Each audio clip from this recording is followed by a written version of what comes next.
We got to, as always, we got to check the sound. Looks like our nephew just got home.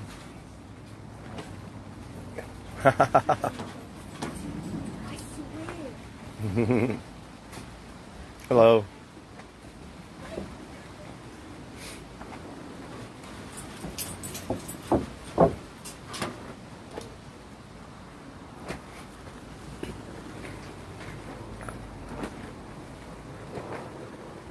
Check the sound. I think we got sound.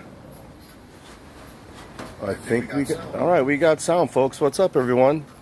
Hope everyone's having a good afternoon. Today, we can talk really about anything. You know what I was actually thinking of? I should talk about is the new show, the new Star Wars show, Andor. But of course, Joey doesn't watch any Star Wars. Joey doesn't like these reviews on the beer here. Today we got the Solemn Brewing Small Wave City Club. It's easy for me to, I honestly picked this beer just on the fucking label. I will buy a beer if it's got a cool label or something that I could identify with. So I got this Small Wave City Club. I like the fish on it. I already know Solemn Brewing Company. They make some really, really nice stuff. And we're going to pair that with this Rocky Patel Vintage 1990. What's up, Brian? This is, you know, we had another Rocky Patel cigar last time. This is a little bit of a more higher end of their blends. This is, I'm not certain what the blend is. We do, as we mentioned, I mentioned a bit, as always, I do these blind. I don't read any descriptions on the product. I just smoke it and tell you what my opinion is. It's raining right now, so I'm going to reverse this, and it's quite possible that my little tent here, my little bungalow, could end up flying away. So stick around and you know, look out for that, because that might be pretty funny on the internet. So, because I can feel the rain pretty strong here. So, yes, I have the Rocky Patel Vintage 1990. It's priced like at $11, and man, these 4-packs of beers, even the Solemn Oath, you know, at actually $16 now. So, talk about inflation, man. Inflation hits the premium market first, more than other people. Like, if you want to buy premium shit like I got, it's going to cost you. You know, these sip and smokes aren't cheap, but if you're going to drink something, you know, with a good cigar, you have to have it good. You don't want to drink like your Miller High Life with this $10 cigar. It just doesn't make any sense to do that. So, what did JoJo say? What do you, butters? We're not getting a ton of people watching these things, but that's okay. I do sort of miss you, Joey. You know what? I spend, when I'm not working, I went to Columbia. I bought like a sweater for the winter. Right now at Columbia, it's the best time to buy winter socks there. Like, go to Columbia and pick up like the 4 packages of socks that normally sell for like 26 bucks. They have right now for like 15. So that was a good deal. I should have bought 2 packages. I'm going to go back next month and buy a vest. You know, buy a vest for winter, as long as I'm still working there. But, ooh, wow, man. See, again, yeah, it's hard to see. You can't tell. These cellos really are cigar killers, but it helps protect the cigars. You got to put them in something. All right, with the Small Wave Club.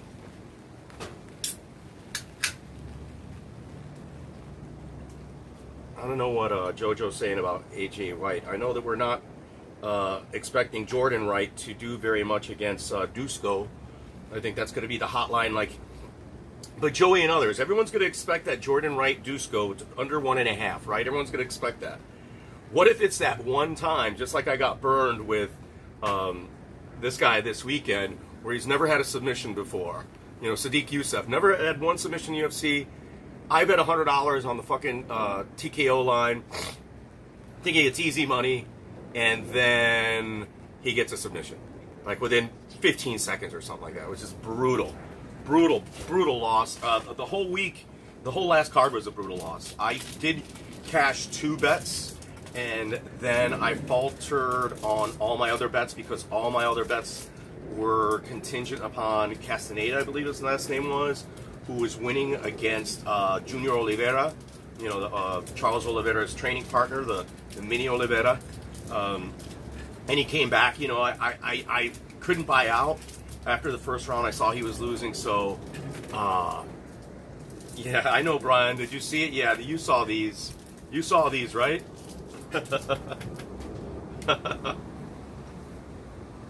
So yeah, this is the Rocky Patel vintage 1910.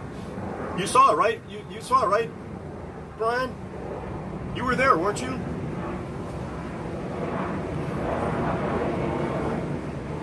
Actually, somebody complained about us playing our These Nuts games, which is sort of silly, and it's silly that we do it, but still, whatever. Off the bat, man, this smells really good. I don't like that it's box pressed. We'll see how that affects the draw. So I have my ashtray out here. But that can, when it's box pressed, I mean, it's hard to tell. You see that it's sort of flattened. That's not always great. I don't like that. I like it to have its circular circumference, right? But the colors are fabulous. I love the deep richness to it.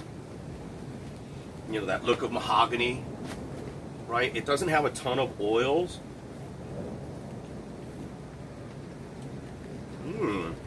Nice sweetness on it. You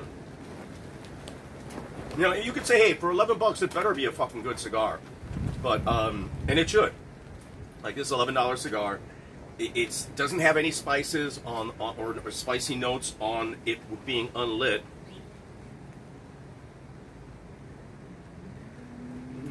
That smells good. Oh, what's the pre-rating around? There's a little spice there. Just the look of it, I'm going to start with a 7. It could have more oils. It looks well wrapped. If you guys look at it, it's box pressed, which I don't like. You know what? No, I think I have to start with the 6.5. Start with the 6.5. I like that it has that subtle sweetness, and then it does have a little spice to it. It does have a little spice. I don't know the makeup of this cigar. I don't know what the wrapper is. I don't know the binder. I'm assuming it's primarily Nicaraguan, but that is an assumption. In fact, let me get the info for you guys right now, because we could actually do that. I got the internet in front of me. Let me open up a window here and type in that. Hold on. See, I don't know if when I type this in and I start opening up another window, see, am I... Brian, today is the Solemn Oath Small Wave City Club. And on a regular, what I drink most of is Lagunitas.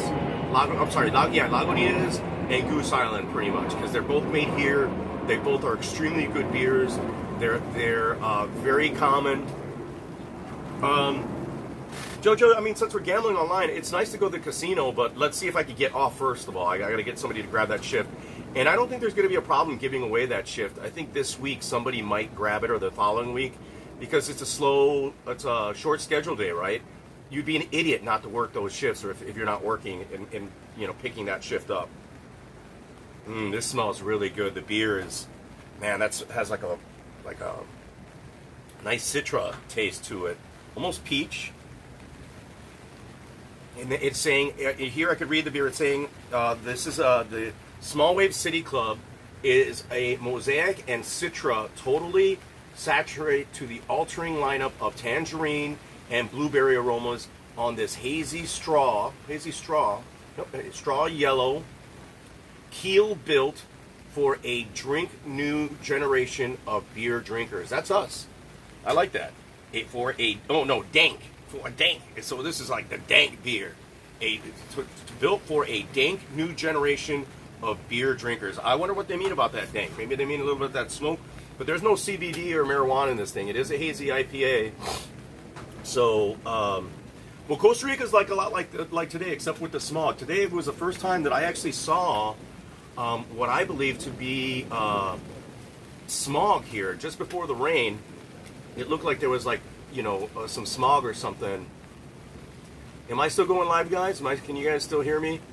My computer's all freezing up as I'm trying to do this search for the...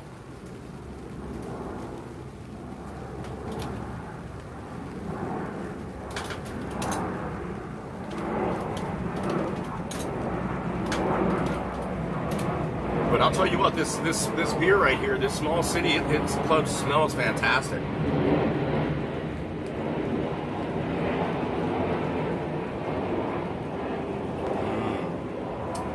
That is good.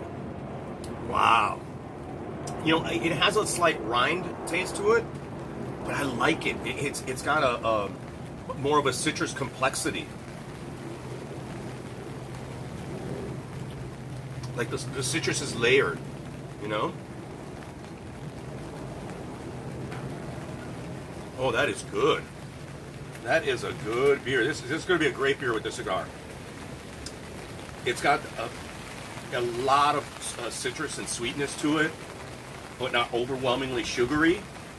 It still has that that IPA finish, but man, is it good. This thing is very, very good beer here. Should pair with the cigar nicely.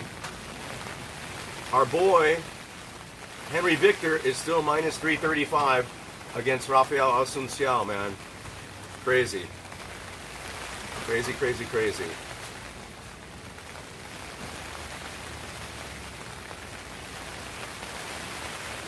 What's the beer rating, I assume you're saying? The beer rating right now, bro, this beer rating is up there.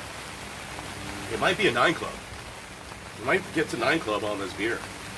It is so flavorful. It's light and wonderful.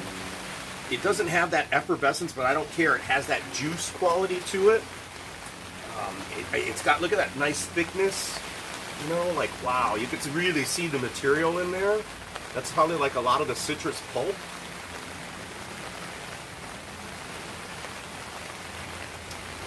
Oh, and it's so smooth. So smooth. I don't know. I think this could be, you know, it's a solid 8.5, 8.88 right out the gate on the beer.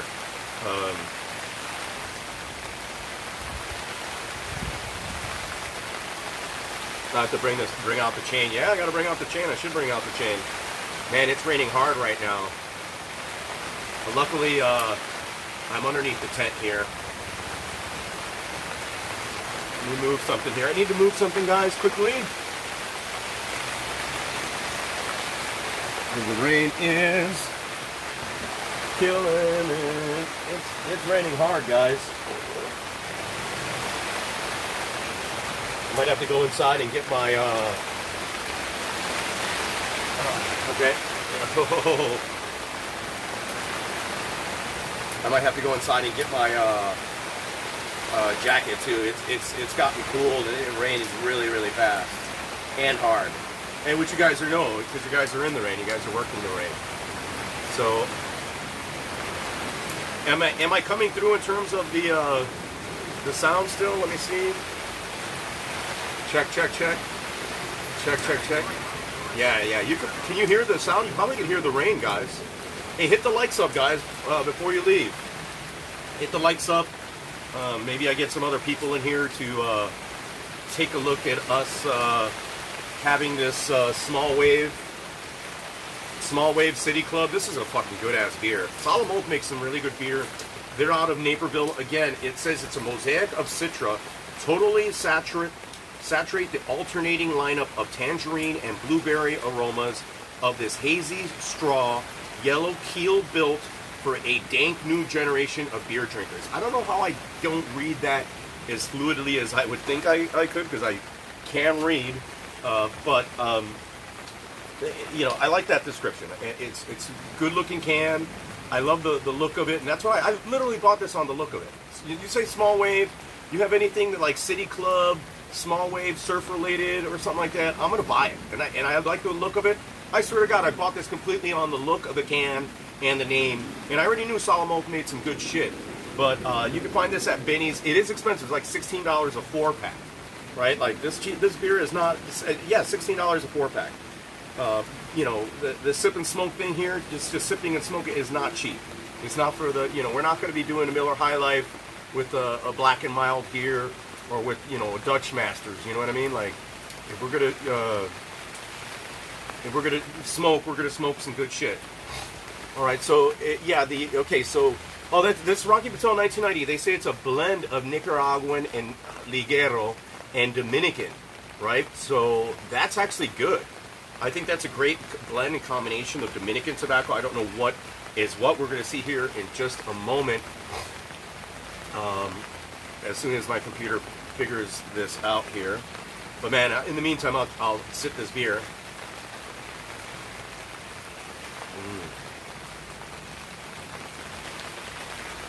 I'll tell you what, this beer is dank. It's dank. They got it right. It's juicy, citrusy, great sweet layers. Nothing is overwhelming or overpowering. There's a slight bitterness to, like light bitterness to it. Man, just really good, and it's juicy. Like it's like elixir. Like you could high drinkability. Like I could drink this all night and all day. I could drink a few of these, no problem. Even though it has some alcohol content. I think we're at like 7.5. I think we're at 7.5% alcohol content. Let me look here. They're supposed to have it on the can. Yeah, 6.5. Right, so it's 6.5 alcohol content, but man, you couldn't even tell because you can't really tell it. So.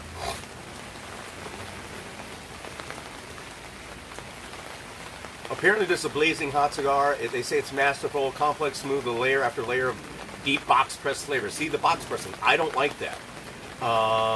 It is a blend of Dominican, Nicaraguan, Ligero, draped in a tantalizing natural broadleaf wrapper from Honduras. Wow, that's good. That's awesome. So it's a Honduran wrapper and Dominican and Nicaraguan tobacco on the inside. So this has gotten a 93 and a 92 rating, so it's like a 9 club kind of cigar. But man, that's actually a really good blend. I like that. So, you know, Honduran wrapper, right? And then Nicaraguan Ligero, which is Nicaraguan binder more likely, and Dominican filler, and probably much more of that.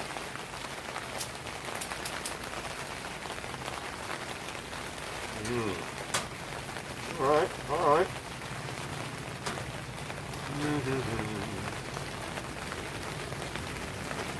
Don't need to.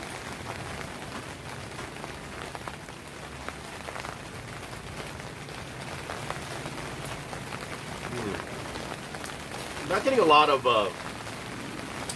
flavor on the initial draw. It's not bad.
See, fucking around with the windows, I closed my YouTube window out. So I can't read the chat right now. Alright.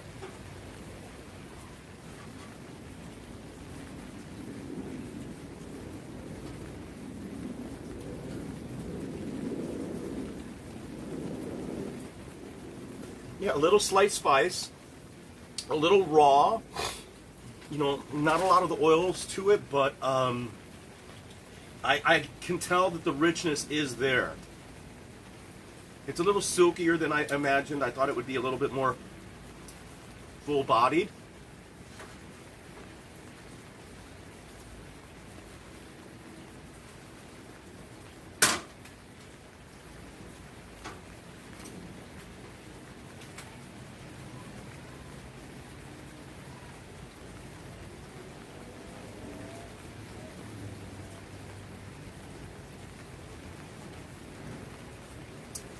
A lot of strong wood tones, right? Lot, not necessarily cedar, but strong wood tone, a slight spice.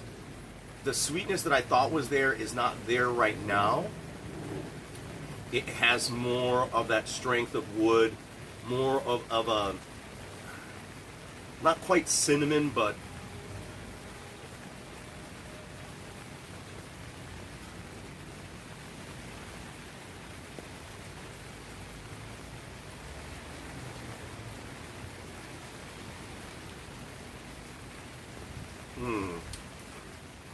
Yeah, more oaks and wood.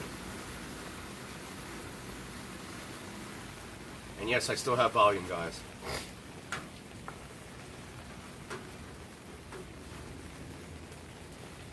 You know, I expected I think a little bit more out of it initially, especially since it had a little tint of that sweetness. So, you know, I just can't let that define the whole cigar. So I'm not gonna like trip about that.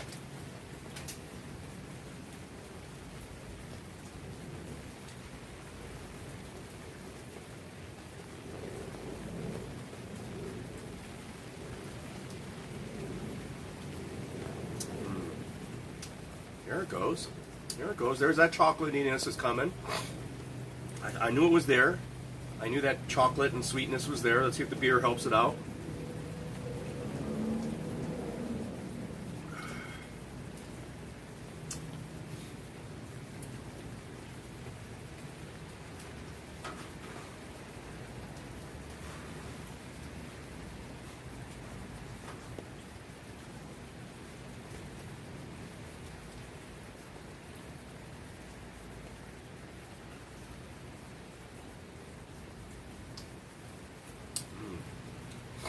Yeah, not bad. Very rich. Not in terms of the heaviness of its oil and smoke, but of that wood character is very pronounced.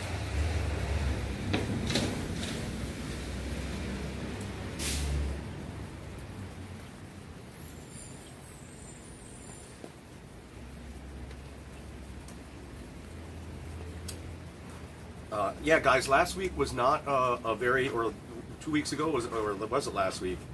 Was not a very good card for me. I lost a lot of money, lost over 6 units. Not good. Most of them were in parlays, as I mentioned before. Some bad calls. Basically, all my main plays, all 4 of my main plays were losers, and that's where the units came in, because I was over 1 unit on a couple of the parlays. You know, I was up there in the 2 unit mark, so just losing those parlays in themselves accounted for overall most of all the losses. So, you know, it is what it is. We're going to try to get it back, as Joey says, this week or in the future. I did a little during the week, but not quite. You know, I'm not very optimistic. You know, 6 unit loss is going to be hard to really, you know, for this year, man. I'm not doing very well, guys. Like, the gambling is definitely cut into the vacation and you know, freedom. You know, spending money, all my overtime is getting lost. You know, not just losing it.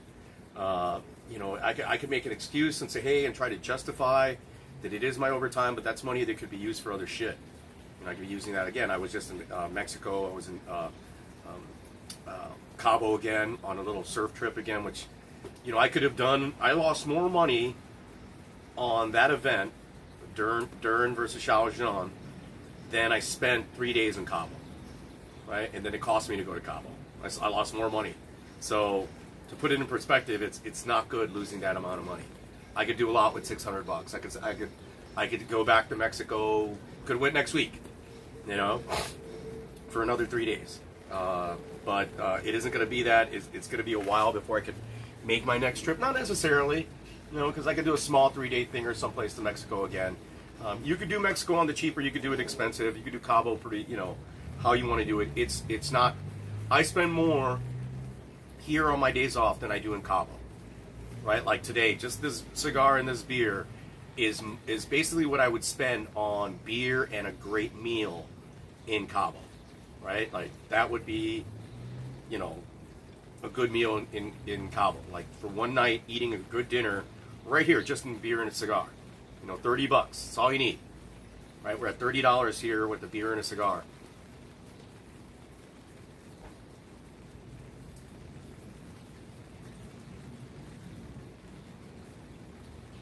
I had like, for $30, I had a giant octopus with an appetizer of cheese and steak with 3 beers and a shot of 2 shots of mezcal for about $30. A little bit more with the tip, like $40 with the tip, right? So put it in perspective. You know, today I already, you know, I bought stuff for food for work. But like I said, just being off, I spend more money on my time off here than I would being in Cabo. So sometimes, and I lost a lot, so.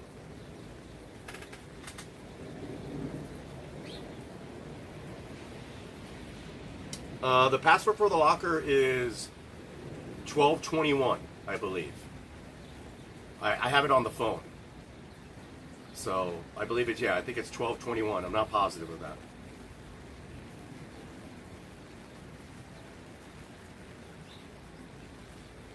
I'm using the phone to cast. I can't really check the phone. Your brother has it.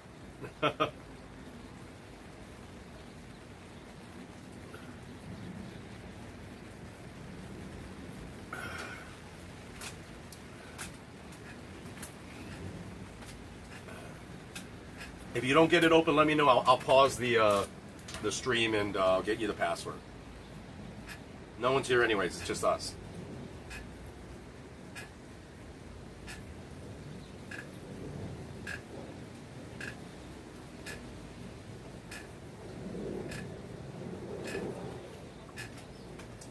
Does anyone tail my bets? Let me know in the comment section if you tail my bets. Swear at me. Whoa, shit! Fucking A, that scared the crap out of me. Where'd that water come from? That scared the shit out of me. Water just fell right there out of nowhere.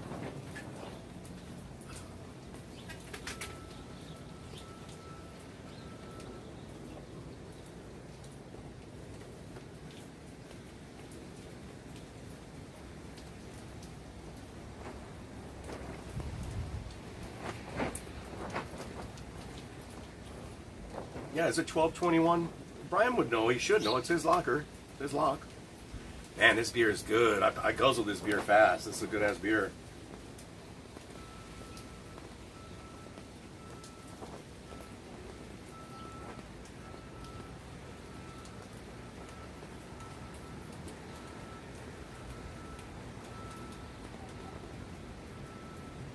The rain's stopping anyways. So I don't know if the rain gear is going to be worth it. Unless it's going to rain again. Just take somebody's jacket. Grab somebody else's shit. So many jackets, so much crap that's in all over the place. So what are you guys thinking of betting this weekend? What is your main play? I'll let you guys know already my main play. And I don't know if I jinxed myself by sharing my main plays with everybody. Maybe I need to just stop doing this and just place my bets and leave it at that. But I am still on Jacob Malkoun. He's at plus 120 over Nate Diaz's boy Nick Maximoff. That is my main play. I already have a unit on it. I might even go harder and place another unit on it right now. I might have to just put in another one or tomorrow for next week. I think Malkoun is not necessarily going to be the better wrestler, but he's going to use his wrestling to counter Nick's wrestling. He may not be a better grappler, but I think he's as good a grappler as Nick Maximoff. People are going to disagree with me on that. That's fine. But I think, even though he looks ugly, has by far the better hands and better boxing. If he keeps this on the feet, I think he's going to piece up Nick Maximoff and possibly even knock him out. Nick's a good wrestler. I think he's more comfortable on the ground, whereas I like Malkoun's dirty boxing. He has a wrestling ability too. He can grapple. And I don't think Maximoff's going to get him in a vulnerable spot on the ground.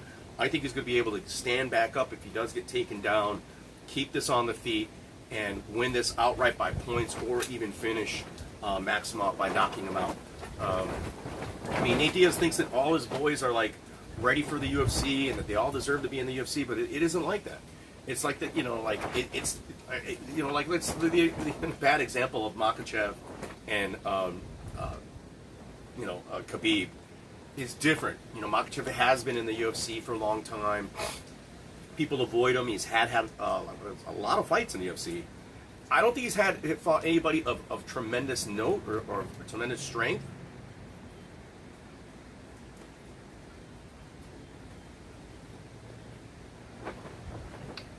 But there's no doubt that Makhachev is trained with some of the best fighters in the UFC, and of course one of the greatest of all times, or one of the best of all times, in Khabib, being his direct sparring partner.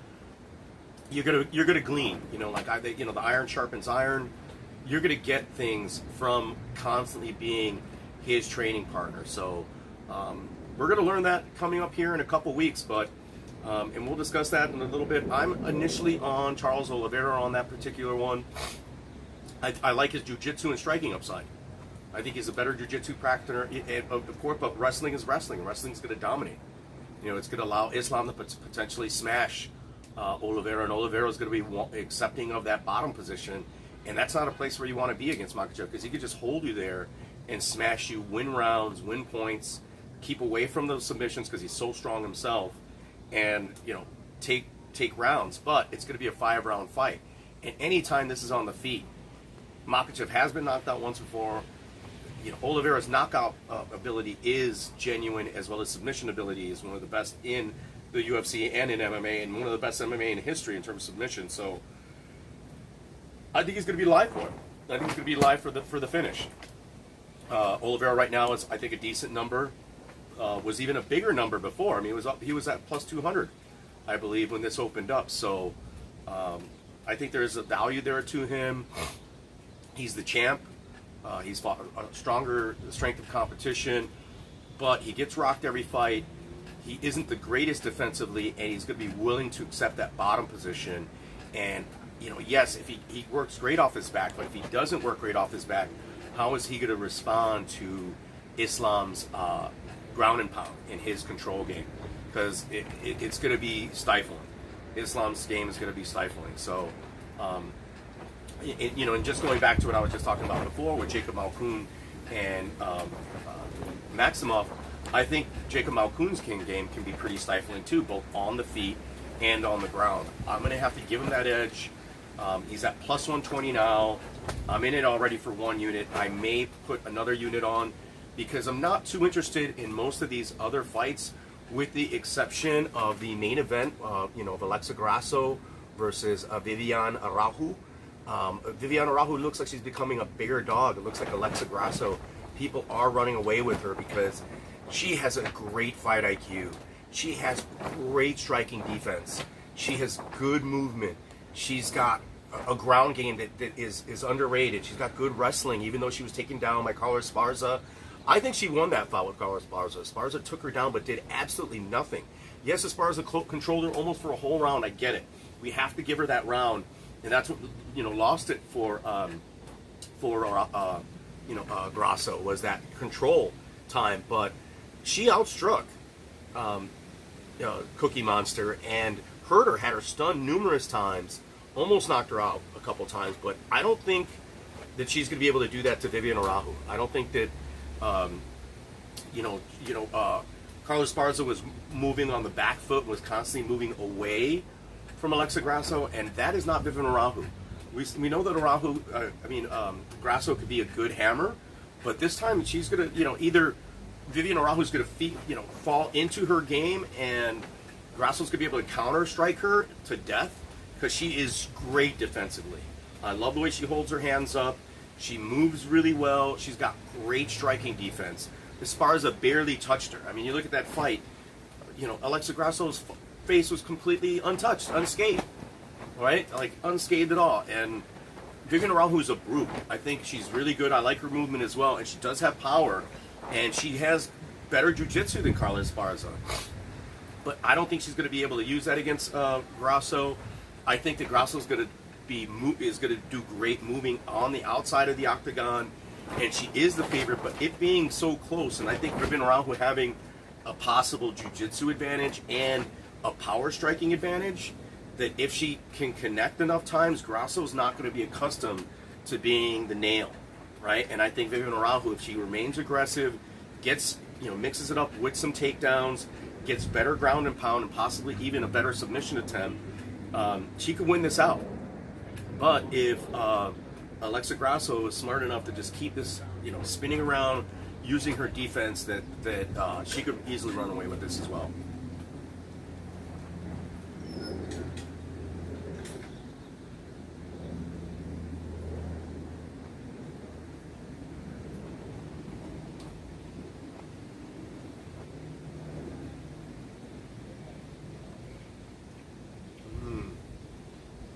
Yeah, there we go. There's that subtle sweetness that I was mentioning.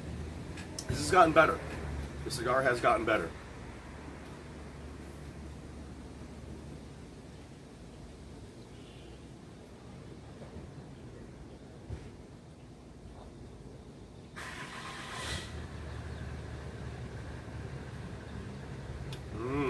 Yeah, nice.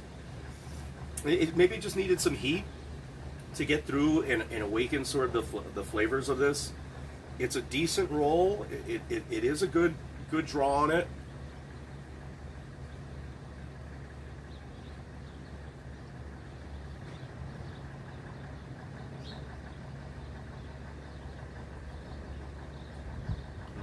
Nice, nice, very nice. All the flavors are subtle. The wood flavor is now receded a lot. It's not overwhelming. It isn't dominating. It's starting to marry with the other flavors, with a little bit of slight sweetness to it, a mahogginess, a chocolatiness to it. This has a lot of potential.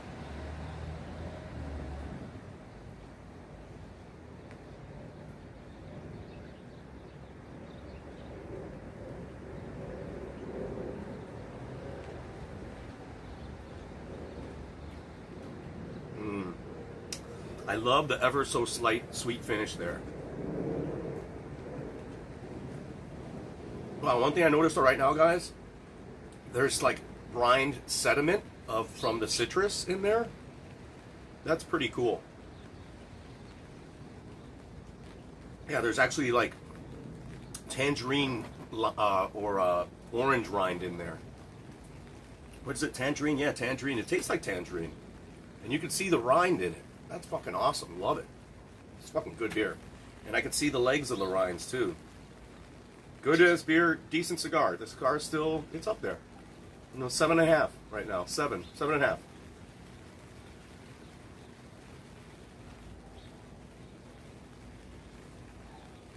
Beer's 8.5. Need to grab one more. Bear with me. Let me get my ashtray as well. Oop.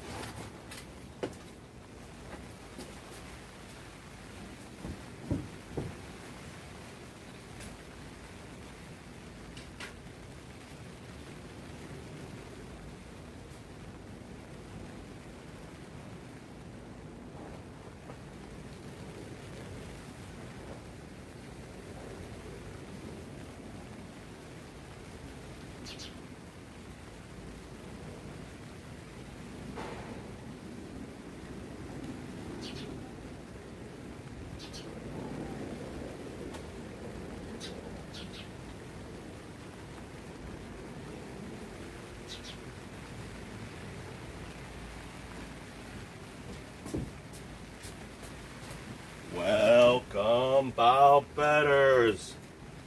Down one beer already. It's damn good beer, guys. Damn good beer.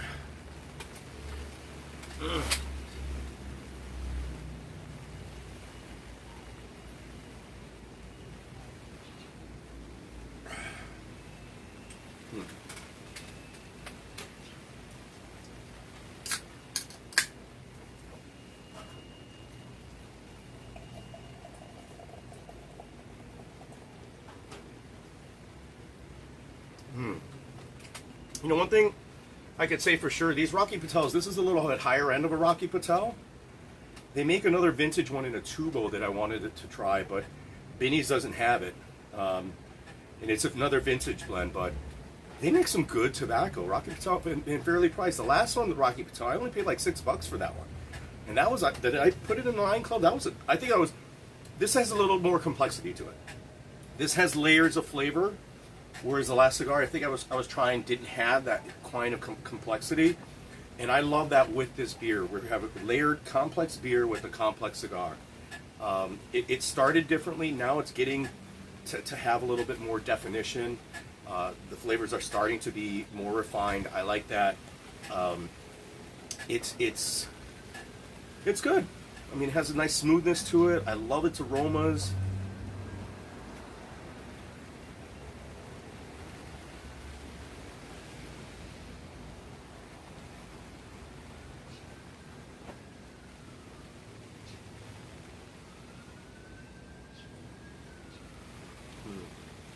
Nice subtle silkiness to it. Not a lot of spice now. I mean, there is a hint of a spice to it, but it has a sort of slight chocolatiness, even though it's not a Maduro. And I think that's just because it has that, that Nicaraguan wrapper is going to be, to have a richness to it, have that sort of very strong earth tone, that character to it with the Nicaraguan and Dominican tobacco. Man, you got three of the top tobacco areas all represented in the cigar. That's pretty good. Like you're gonna get a good quality smoke when you're blending it, and I believe that people over there at Rocky Patel are gonna have bought this cigar out quite a bit and have something here that.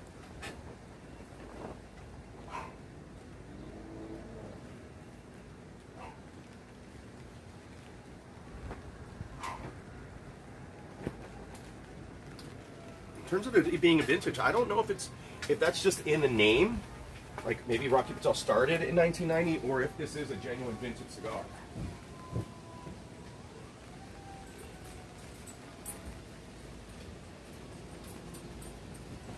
I don't know if it's a vintage cigar or not.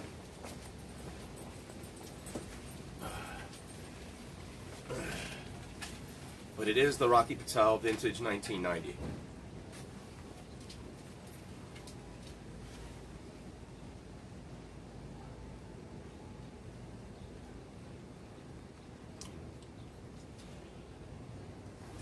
Has anybody tried any of the cigars or beer that I've made in any of these reviews yet? I mean, it's good if people do.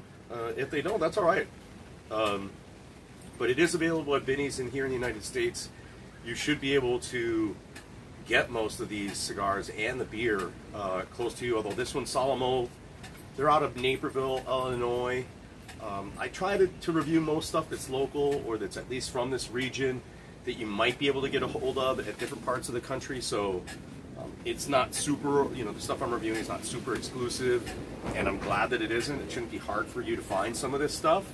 So, let me know. Let me know in the comments section. Hit the likes up again, guys, if there's anybody else in here.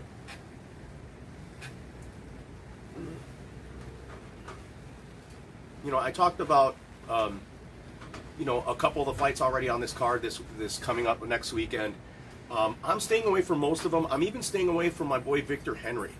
I can't believe that Victor Henry, I almost want to fade him, is minus 335 against Rafael Asunciao. Victor Henry is good, right? He had that great debut victory against Ronnie Barcelos, and we saw how good Ronnie Barcelos looked this week against Trevin Jones. He just dominated that match in terms of his wrestling and his grappling. And Victor Henry just styled on Ronnie Barcelos in every which way. And he's got a great takedown. Victor Henry has great takedown defense and a good get-up game. And Rafael Asunciao is going to be at a disadvantage in terms of his speed. Did Cody Garbrandt get a lucky knockout? Not necessarily. There's no such thing of that. But Asunciao, I don't think his chin is gone. He is older. The guy's been solid. This is a dog or pass situation. Even though I like Victor Henry, I'm not going to parlay him. I don't think it's at that number. It's worth it. I really wish I could count on Victor Henry to pull this off, but I'm going to stay away from that particular one. Misha Cirkunov, Alonzo Minifield, another one where I'm going to stay away from. I think both these guys can gas. It could end up being, if Misha Cirkunov survives, it could end up being a very sloppy affair where I could see Misha Cirkunov getting a lucky submission if he could get Alonzo down and get top position. I'm staying away from it. I think it's another dog or pass situation, but I'm not going to bet on the dog, and I'm not even that high on the dog. I just think that Alonzo Minifield just overpriced at that. Mike Jackson versus Pete Rodriguez. Mike Jackson at plus 440. Hell no. Hell no. I'm surprised that the guy is still in the UFC. He gets very fortunate. He's not that good, but man, Pete Rodriguez. No, actually, Mike Jackson is plus 460. My bad. I'm looking at that incorrectly. Pete Rodriguez minus 670. I'm still not going at that. I think that's a bad price. It's a dog or pass because Mike Jackson gets lucky as hell. You don't ever know what can happen with Mike Jackson. It's like it's Mike Jackson or pass, even though he sucks. I don't think he's very good. I'm not putting my money on him. I always skip my money on him. But no. about where I think it's going to be. It's already down to even money. I think this is another potential fight where, I'm a big D-Rod fan, but Neil Magny has a huge grappling advantage here. If Neil Magny, I know that D-Rod's got great takedown defense, but Neil Magny's got, decent wrestling. I think he's always tried to work on his jiu-jitsu game. His fight IQ he's a smart guy, but his in-fight adjustments are horrible. He doesn't really make very good in-fight adjustments, but I think Magny has the better, well-rounded skills. I think that if he could get this to the ground and at least mix it up, keep Daniel Rodriguez on the ground for a short while, if he doesn't even get the submission, but still control him, I think Magny in this spot is he's becoming less of a favorite. I'm glad about that. At minus 125, I gotta lean, even though I'm a big Daniel Rodriguez fan, I'm leaning slightly on Neil Magny. We saw, how well or how poorly he did, just a few weeks ago. I'm really surprised that D-Rod took this fight. I don't think it's wise for him after his last performance. He should have taken more time, especially going against Neil Magny. He obviously wants to elevate, get some money, as well as move up in the rankings quickly. But this is a bad bout for him because, Neil Magny is going to have a big grappling upside. He's long and lean. He could take a punch, but he could also move better than D-Rod. D-Rod's just very straightforward brawler, basically. Whereas I think Neil Magny can move around the octagon a little better. D-Rod's not going to bully him completely, and Neil Magny is going to be able to eat some of those power shots from D-Rod. So I'm on Magny there, and I'm glad that price came down. The price on Jonathan Martinez came down slightly. He's now minus 180. He was a little higher than that recently. I don't trust Martinez. He's one of those guys who keeps his hands down. He does get hurt. But is Cub Swanson, is this his last fight? Is this over for him? I think if you bet something, Jonathan Martinez does finish a lot of his fights. I could go look at some of the things, but I'm going to lay off of this. Manama Martinez, I favor him too, but I'm not going to bet it. I'm pretty much going to put all my baskets, my eggs in my baskets in Jacob Malkoun. I think that's where my betting money is going to go until we see what the under 1.5 line is on Dusko Todorovic and Jordan Wright. But I have a feeling that it's going to be the under 1.5 is going to be minus 220 for them in the immediate, right now. As soon as that line hits, it's probably already minus 150. It's going to be minus 200. Jordan Wright does not get out of the first 2 rounds. It just doesn't happen. Either finishes or gets finished in the first round even.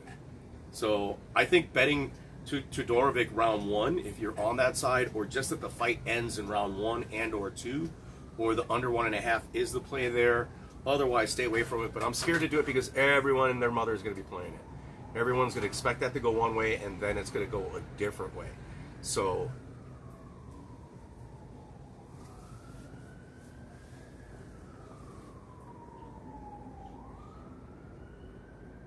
for next week, I'm considering Vivian Arahu, especially if she continues to climb.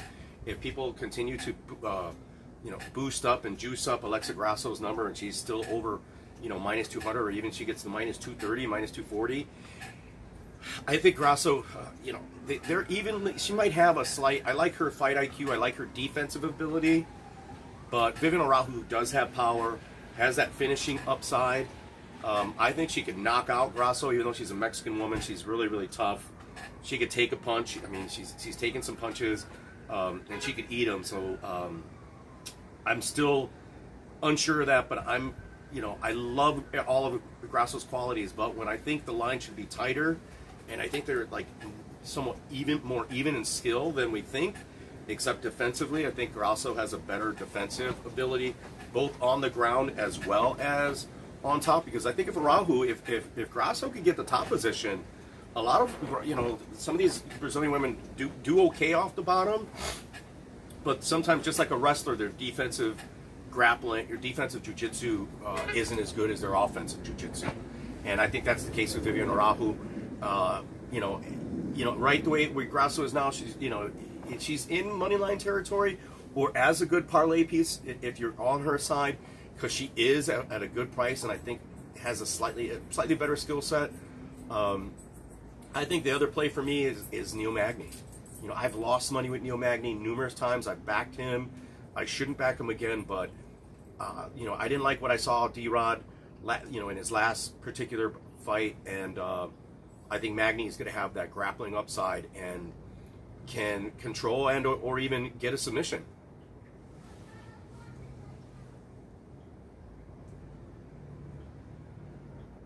But right now, my main play is going to be Jacob Malkoun. That's going to be my main play. It might be my only play. We'll see. I doubt it.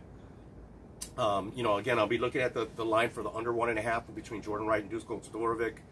I will be looking at the Jonathan Martinez finish line, even though, you know, he's not a super strong finisher. I think the Cub might just be that gym guy at this point, like maybe a better coach.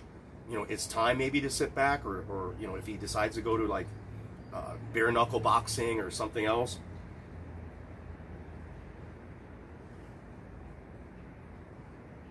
But he is for sure playing gatekeeper against Jonathan Martinez. So, and Martinez, you know, if you're on you know, like Martinez, I'm comfortable Martinez parlaying Martinez. I don't like that he can get hit and rocked, but I don't know if Cub has that power anymore. You know, the other Martinez, like you do the Martinez and Martinez parlay, because I like Mana Martinez, and you're at plus 151. You know, I throw him in there with like,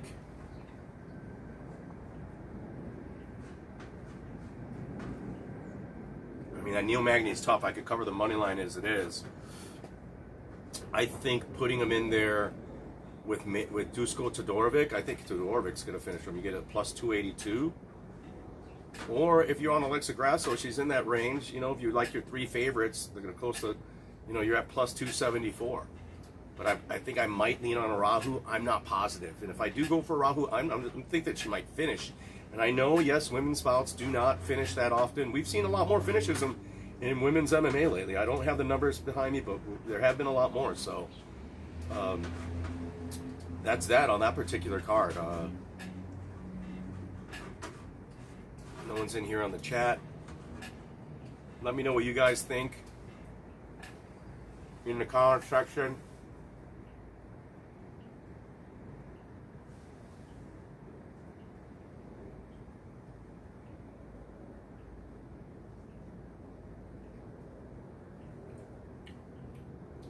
Yeah, this is a nice cigar.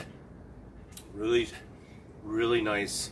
That subtle sweetness, excellent aroma, good draw. It's not as full-bodied as I would like it, but I love its tones. I love the blend. I love the aroma. Yeah, very, very good smoke right here. The Rocket Patel Vintage 1990. You can't go wrong with this smoke. For the price, I think I could have went with the one I had last week, right? That was only like $6, and it was almost as good as this. But you know, if not, I don't know if it's better. This I like the layeredness of this. I really like that it has more complexity.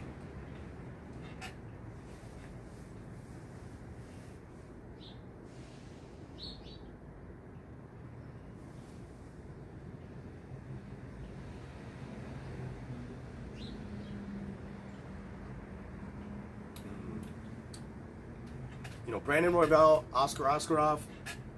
You know, Royval doesn't have any wrestling defense.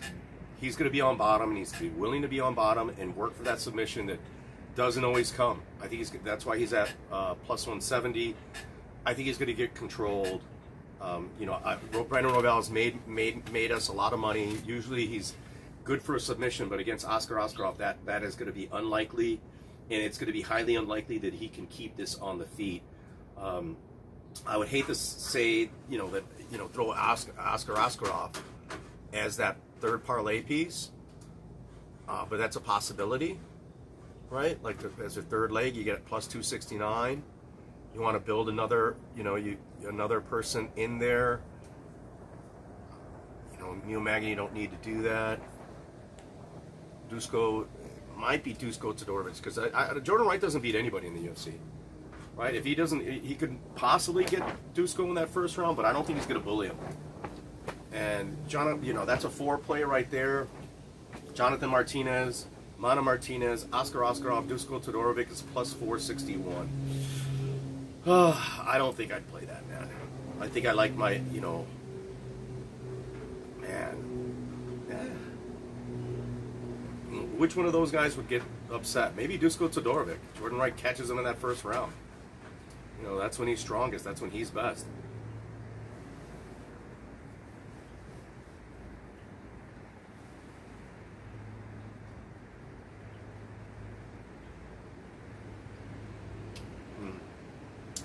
Dusko might be like small for the division.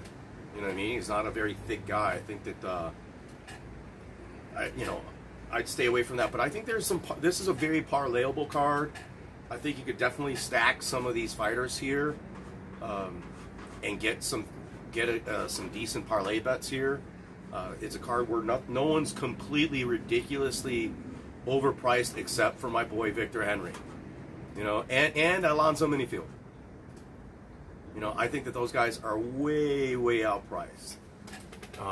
Maybe Tiara Tatsuro, maybe at minus 250, but everyone else, with other side you're at, I think you could build some parlays where you don't have to have a ton of confidence in, but it's worth the risk to reward. You could put a unit into one of these parlays here. Myself, Neil Magny, Jacob Malkoun, a 2-piece. Plus, I get to plus 296 on 3-to-1 money. Ugh. That's already risky because Malkoun's already a dog and Magny's right there.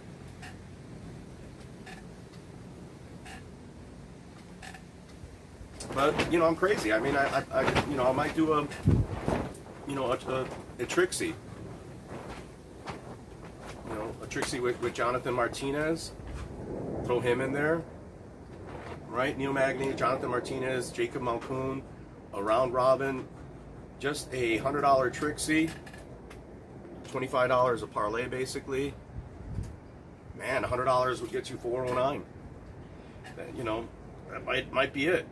I might throw $100 on that Trixie right there, and then throw, I'll have 200 on Malkoun on the money line, 100 on Magny on the money line, and then just have Martinez in those parlays, spread out. So that might just be my betting evening right there, and we'll see how the rest of it does. But that might be my Trixie.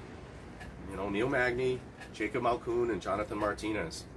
Let's see how things go and how things turn out. But yeah, and I think there are other Trixies that you could build. If you don't want those, you could clear these guys out. Let me clear the bet slip here. Clear the bet slip. If I did another 3-leg Trixie, I like Oscar Oskarov against my boy Brandon Royval because Royval's going to accept bottom too much. Oh, man, I almost want to bet Grasso as the parlay piece. I already did Neil Magny. I already did Jonathan Martinez, but I could put Mana Martinez, right, in another one. And then I'm not sure about Piera Rodriguez against Sam Hughes. That's close. I'm more confident in Dusko, and that 3-piece gets you at plus 260, right? And so round robin there of $100 Trixie will win you 266, right? That's not a horrible other one, but I really like the first one that I built with Neil Magny, who I have a little bit more confidence in, Jonathan Martinez, and Jacob Malkoun, putting that dog in there. Because the three leg is up to plus 518. And the Trixie, as I mentioned before, because we got to put some meat on the bone here. $100 nets you $309, right? So $100 to win $300, not bad. Maybe throw another, added like $10 on the, or more money on the here. Let's me clear this.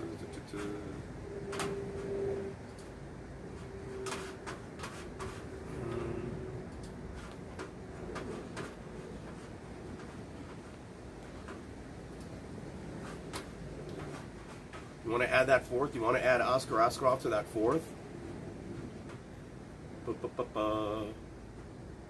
Jonathan Martinez, Jacob Malkoun. We get the plus 808, and we do the Yankee. The Yankee at like $15 for $165 to pay out $729 on the Yankee there. That's on $15 for every parlay. $165 to win $729. Neil Magny, Oscar Askarov, Jonathan Martinez, and Jacob Malkoun. Right? You know, risk to reward, guys. Risk to reward. Whew, things to think about.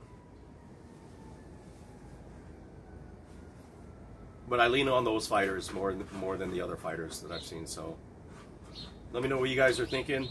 This cigar is still pretty good. That came off pretty easy.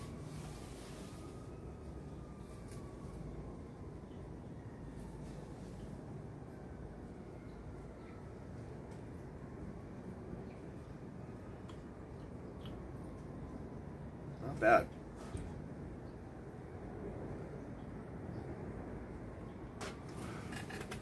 There's no one in the chat, so this is a presentation of one.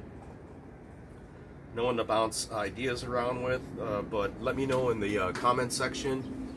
I'd be more than happy to respond to them. Hopefully I'll, you know, right now the only bet I do have in is a unit on Jacob Malkoun at plus 130.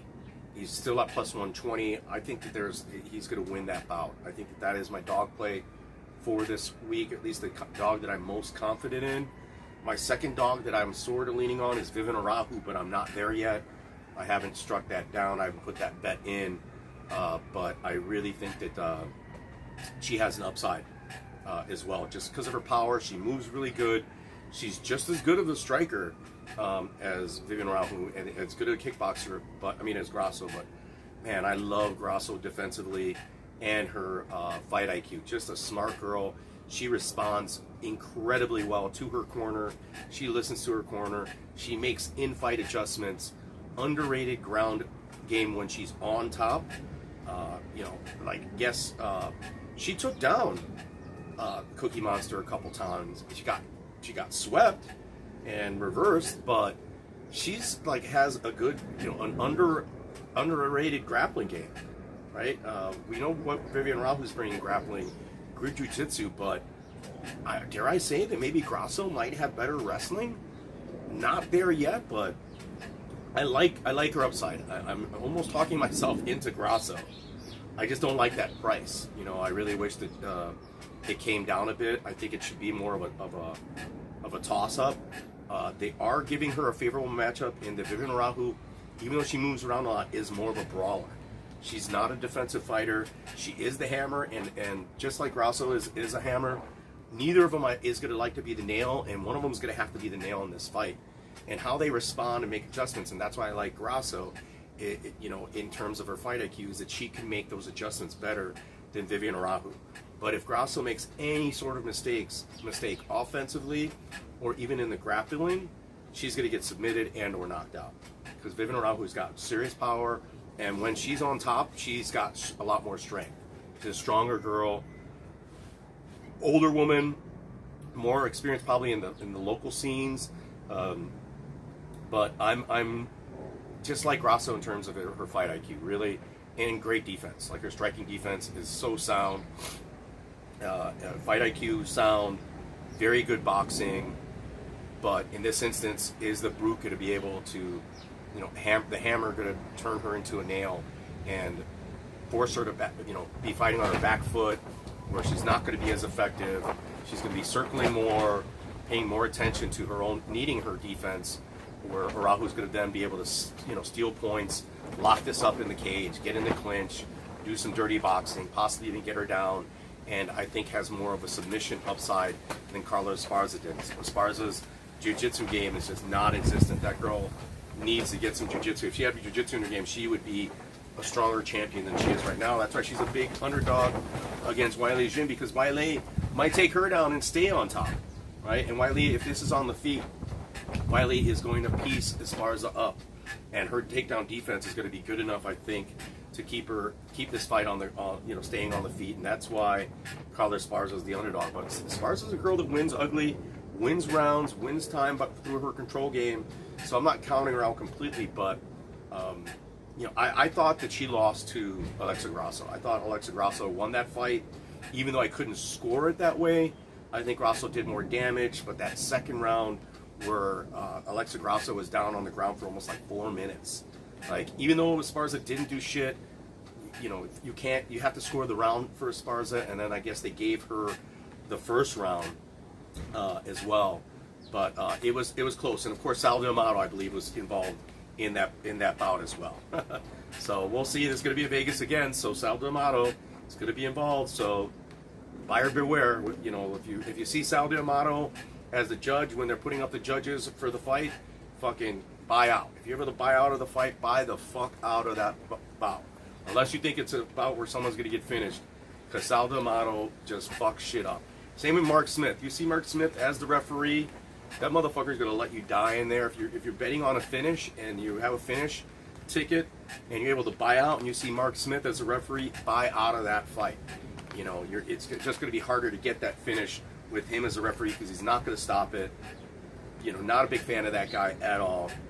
And it's in the Apex again, where the announcers, the commentators, are all going to be, supplemental coaches and judges, influencing the judges, helping coach the fighters in the ring and in the octagon.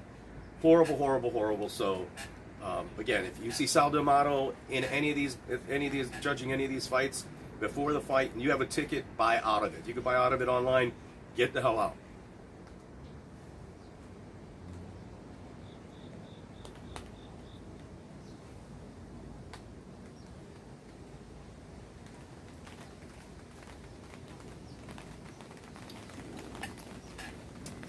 I'm going to stay with you guys just a little while longer here while we have this cigar. I could enjoy this cigar solo, but it's the same thing if you guys are here or not.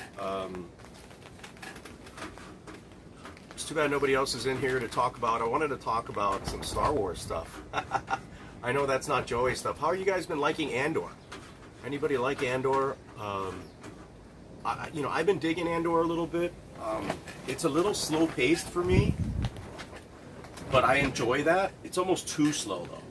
Like, we're so used to Star Wars being that swashbuckling, not phasers because that's Star Wars, but guns, swords, Jedi mind tricks. We've gotten so used to that being like the Star Wars formula where there's this action amidst everything that when you get slow played, like they're doing with Andor, where it's become more of a drama and a political drama, right? Like both a familial drama as well, because there is a lot that's building in what's not necessarily family tension, but what bonds families, right? And I guess family tension. You could look at the Rebels; they are now as a very awkward family, and you have one of the ambassadors, somebody that's on Alderaan, Alderaan. Kurzursan, the home of the Imperial government, like she's having a problem with her husband and with the kids. There's a lot of stuff about family in there that's just really good, right? Like it was there as an undertone in all the other movies, right? But they played on it differently, whereas now it's put out more as a strong drama. So I like that. I like the writing direction. It's just more rich. Like the emotion that they're trying to build is better because they're trying to have you create an emotional bond that's not based on just heroics and on someone being an anti-hero or a rebel. They're really trying to make you invest emotionally into one of the characters or in some of the characters, which I think is going to be intense because you're going to see some people, someone's going to be dying next week, right? Who's going to be the person that's going to be falling off? You don't know, but they tried to at least have you learn about some of the characters and why they're invested in the Rebel Alliance and what they have to gain and to lose. Like they're all are emotionally invested and have an emotional reason not just a political one, but an emotional connection of why they hate the empire. So I really dig that a lot. Totally rock the turf.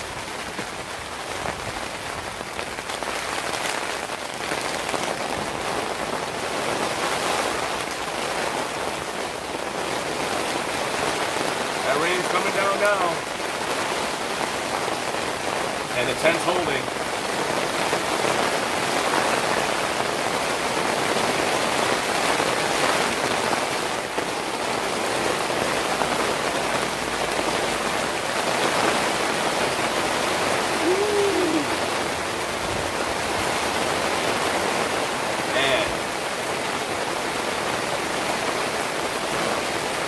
Might get rained out here.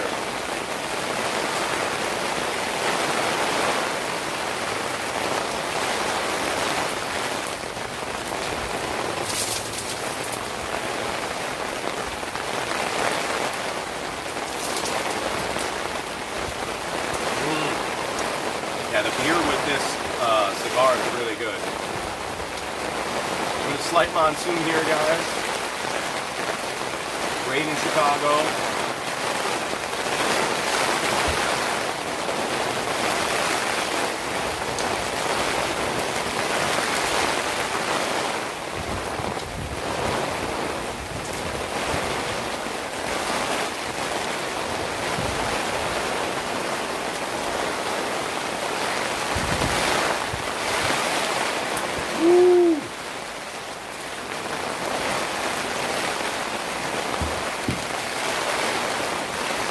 Here. I'm dry still. Move the TV a little bit.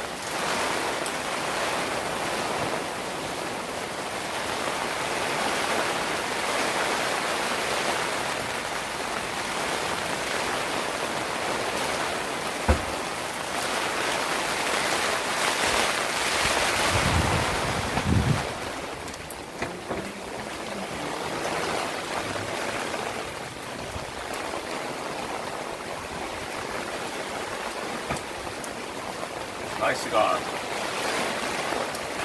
Now the oils are starting to come out. Heavy oil with a lot of sweetness to it. A lot more richness. The beer really enhanced the cigar. Like, it has a tartness to it from the tangerine, but that isn't bad at all. Like, that is really nice. Like, the complexity of the beer is helping the complexity of the cigar. They're marrying really well, helping the cigar. It enhances the cigar, and that's what we want. We want to have whatever it is that we're drinking complement and add to the flavors and the characteristics of the cigar. That's key. You know, they could wash one, or one could wash the other or dominate the other, but if they can complement each other or help one another, like carry up and boost up like the cigar, now the flavors of the cigars are more pronounced. Both that we've been smoking it a while, and also that the sugars that are in the beer are becoming more refined as well on my palate.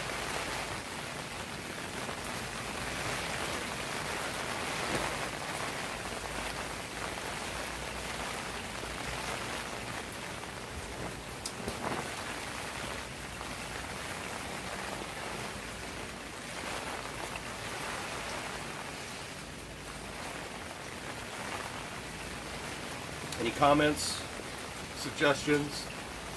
I need to quit gambling. I need to quit this game. Quit the live broadcasting game. Got no one in here.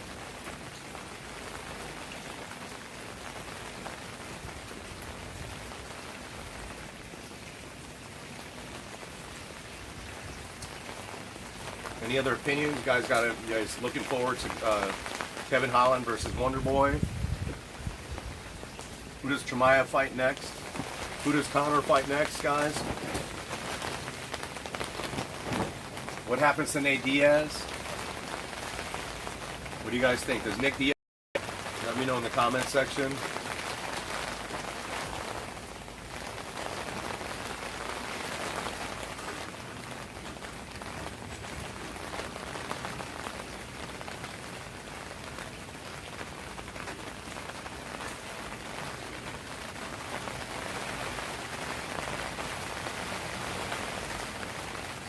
Beat Peter Yan, does he have a chance in this bout?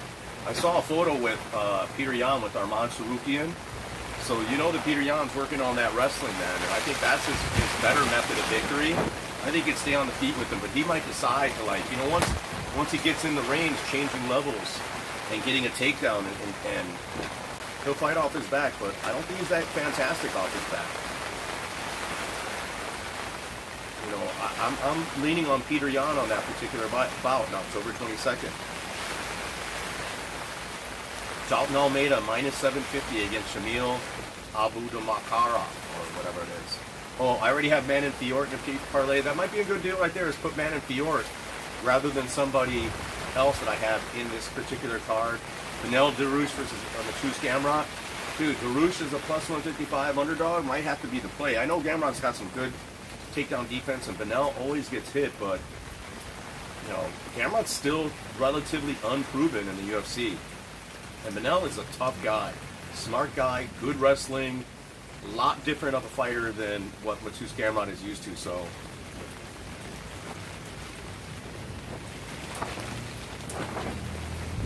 Bilal Muhammad is now plus 117. He opened up as a bigger underdog against Sean Brady. I like the way that number is. You can go with either guy. Kai Barajo against Mahmoud Muradov. I think that, you know, Kai is a little overpriced, but I think he's going to win that. I actually have him in a parlay with a couple other people here.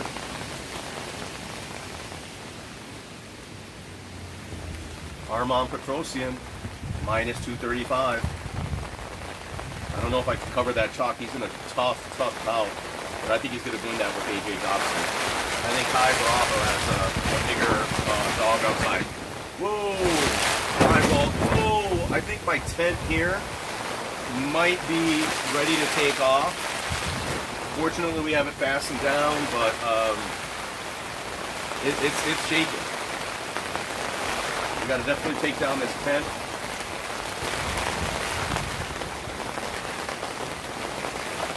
I need to go inside.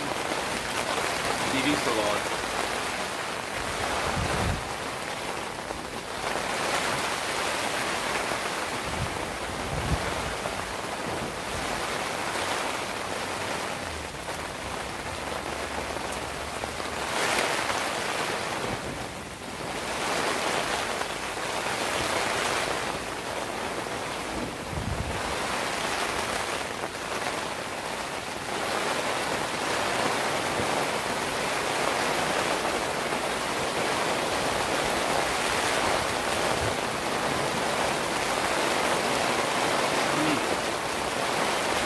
Awesome. You guys probably can't hear me. That's the storm you're listening to. We're actually going live during the storm here. Raining like hell.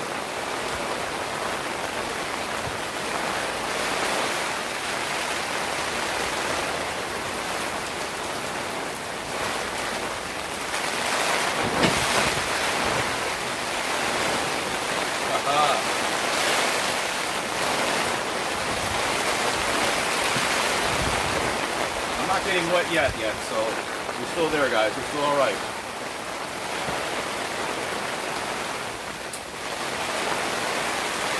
If this thing, I want to stick around because if this tent collapses, it's going to be really funny. You're going to see me howling, screaming. Oh shit! There it goes. It's holding down pretty good. I have it fastened down pretty good, but that doesn't mean the top of it can't be broken. You know, it's one of those 10-foot pop-up tents. You know, those canopies. You could be like, oh, you see we got it tied down and it's screwed down there. Actually, that wasn't screwed in.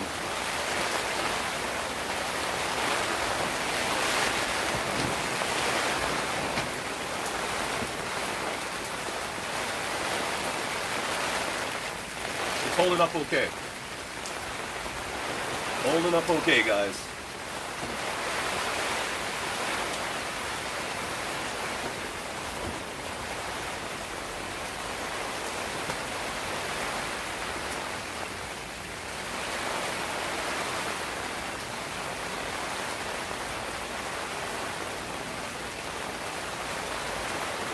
I know there's a lot of silent breaks in these videos because I'm smoking. I'm sipping and smoking. How am I supposed to just talk the whole time? I should, get more views, more people would come in. But you know, we're just shooting the shit. I need you guys to come in here and join me. But maybe you guys are at work, which you should be, or you're enjoying time with your family.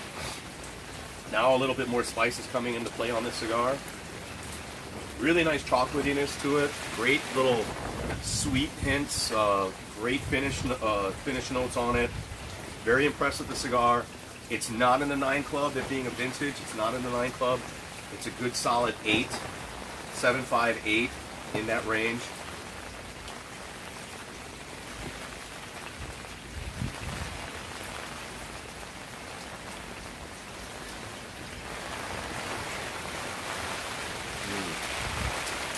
It's definitely finishing better than it started, and even the middle. It's really, like, it has that nice complex to it. You know, that little chocolatey character to it, even though it's not a Maduro. Really nice.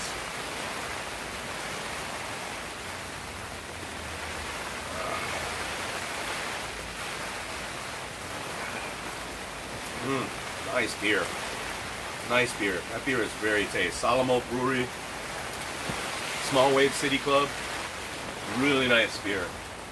If you like a citrus beer and you love like tangerine, more of an orange kind of flavor, which I wasn't necessarily partial to, but a good hazy IPA that is not super strong, that has a really nice, good layered characteristics to it, this is a nice beer. 8.5. 8.5. Really good. Maybe even 9. Really good. Complements anything really well. Would be good with food, like with bacon or pork. That thing would go really well. Even your barbecue, you drink this Small Wave City Club with some barbecue. It's gonna, the sweet with the sweet and the sweet smoke is gonna go well. You know, especially with some pineapple ribs or something like that, or even some bacon wrapped pork of some form. Bacon wrapped shrimp. Ooh. With some pineapple or pineapple chicken, I think would go really nice with this particular beer.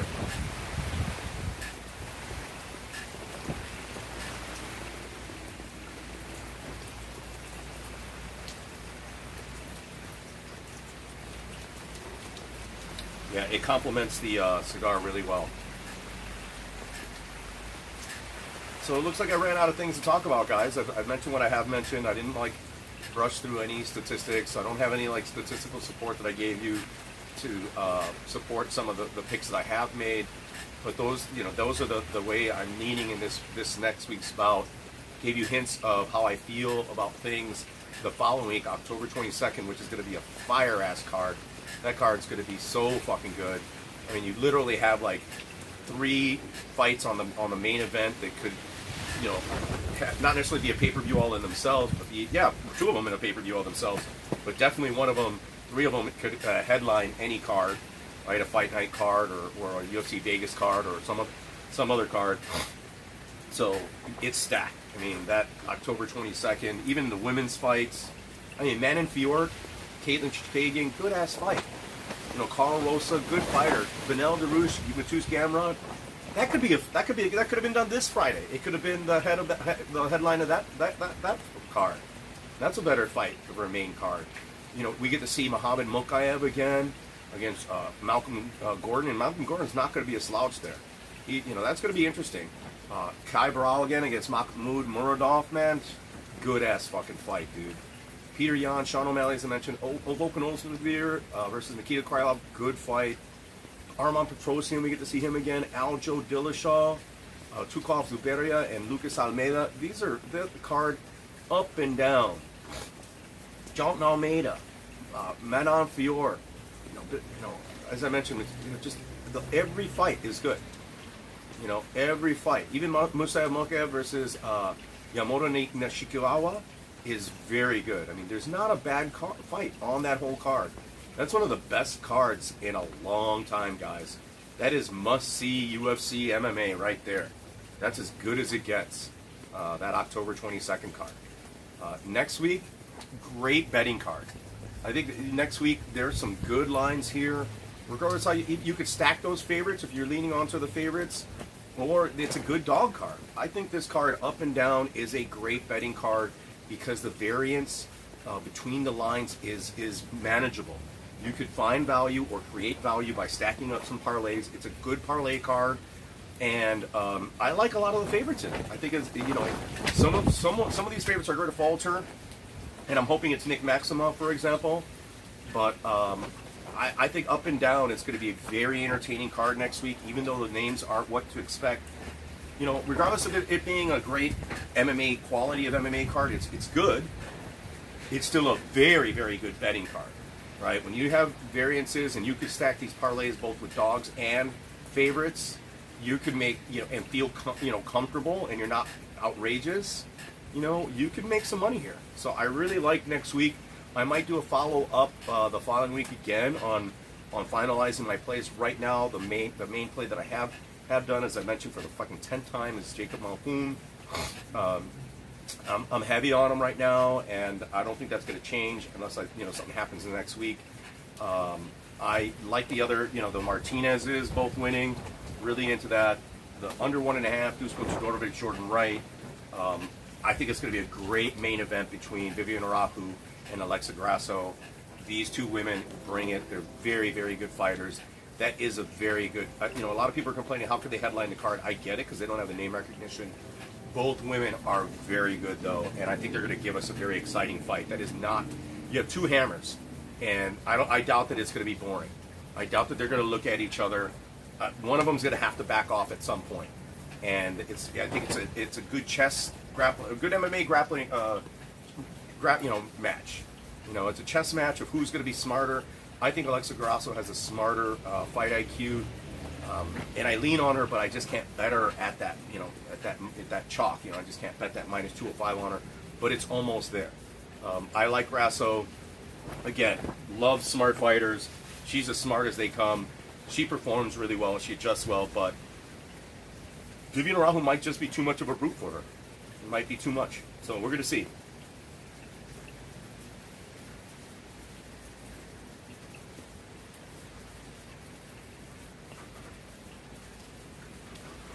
So no one else has joined me. I have nothing really more to talk about, nothing more to say about the cigar. It's turning out a little bit better. The rain is subsiding a little bit. At least that bigger storm came. No point in me hanging around for you guys to say anything more. Really appreciate anybody that's come through, my fans or people that have been fans in the past. Hopefully you guys have good work weeks. You guys recover from any losses, and that you guys have been winning well. Share something, like and subscribe. And as always, if you've made it this far, you are a bout better. Good luck this weekend. Good luck next week. I'll be back for another live performance. Hit the like and subscribe button.